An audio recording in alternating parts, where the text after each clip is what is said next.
আসসালামু আলাইকুম। আজকের ভ্লগটা অনেক অনেক ইন্টারেস্টিং হবে। আপনারা শেষ পর্যন্ত দেখবেন। তো চলুন কিছু কথা আমি আজকে বলবো, সেটা মন দিয়ে শুনবেন। যেরকম কারো বাসায় গেলে ৫ পদের খাবার নিয়ে যাওয়া এবং কেউ বাসায় এলে ১০ পদের রান্না করার কালচার থেকে বের হতে না পারলে আত্মীয়স্বজন ও প্রতিবেশীদের মধ্যে তার স্বাভাবিক সম্পর্ক রক্ষা করা কঠিন হয়ে পড়ে। মধ্যবিত্ত পরিবারে ১ কেজি আঙ্গুরের চেয়ে ১ ডজন ডিমের প্রয়োজনীয়তা অনেক বেশি। জাপানিরা কারো সাথে দেখা করতে গেলে ১ কেজি চাল নিয়ে যায় উপহার হিসেবে। এদের প্রধান খাদ্য ভাত, আমাদেরও ভাত। তাহলে আমরা চাল নিয়ে গেলে সমস্যা কোথায়? যিনি বা যারা বেড়াতে যাচ্ছেন তারা যদি ওই বেলার বাজারটা করে নিয়ে যান সবচেয়ে ভালো হয়।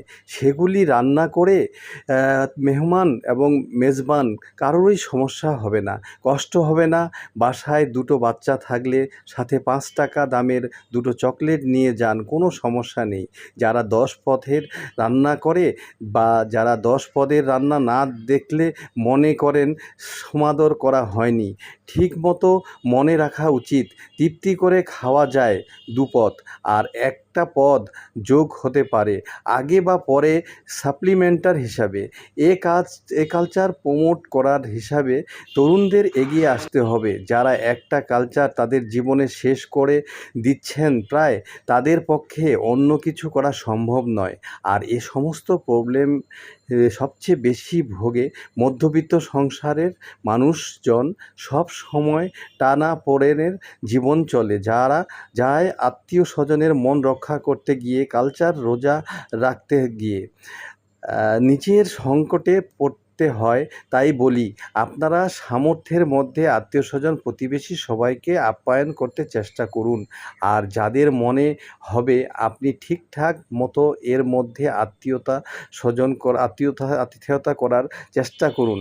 আর যাদের মনে হবে আপনি ঠিকঠাক মতো সার্ভ করতে পারছেন না, ভুলেও তাদের মন রক্ষা করার চেষ্টা করবেন না। তো কথাগুলো কেমন লাগলো?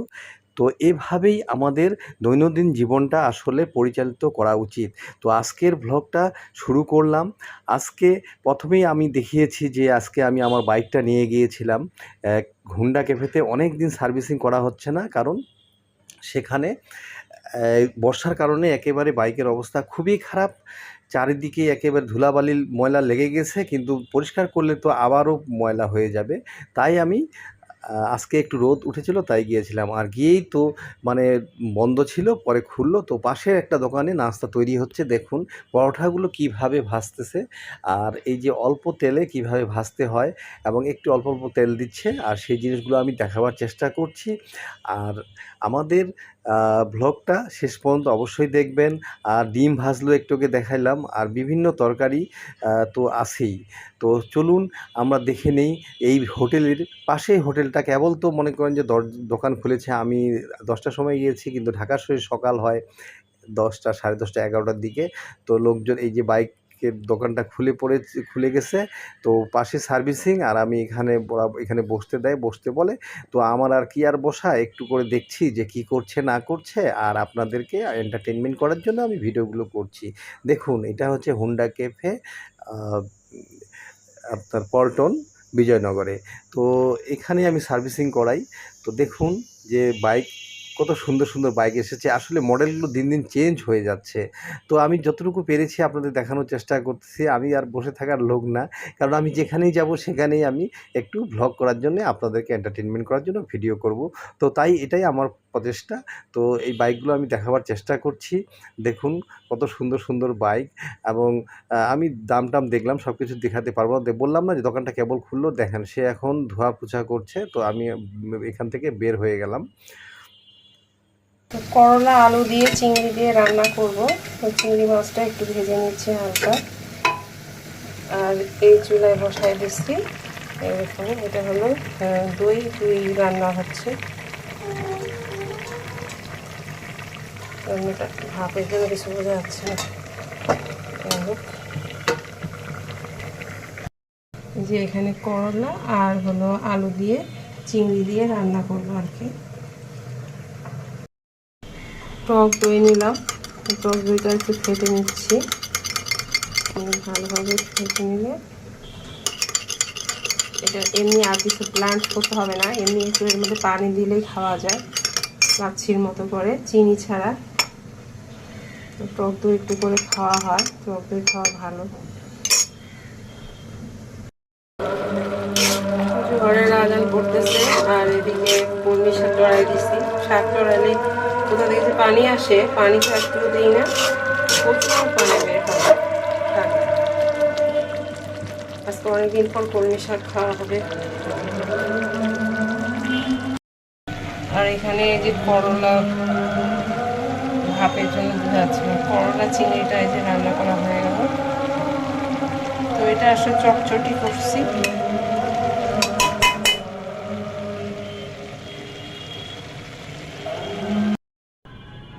আর এখানে এই যে দই রুই রান্না করা হয়ে গেল।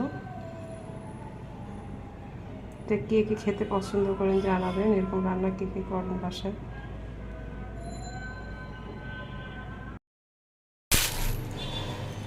তো আজকে অনেকদিন পর, মানে অনেক মাস পর আজকে নুডলস খাবো, তাও আবার সিম্পল, কোনো মশলা ছাড়াই। মানে ওই মশলা কোনো ব্যবহার করবো না, চাইনিজে সাধারণ নুডলসটা এই জন্য রান্না করতেছি। গাজর দিয়ে করবো, সিদ্ধ হতে দিচ্ছে। কি রান্না করতেছো?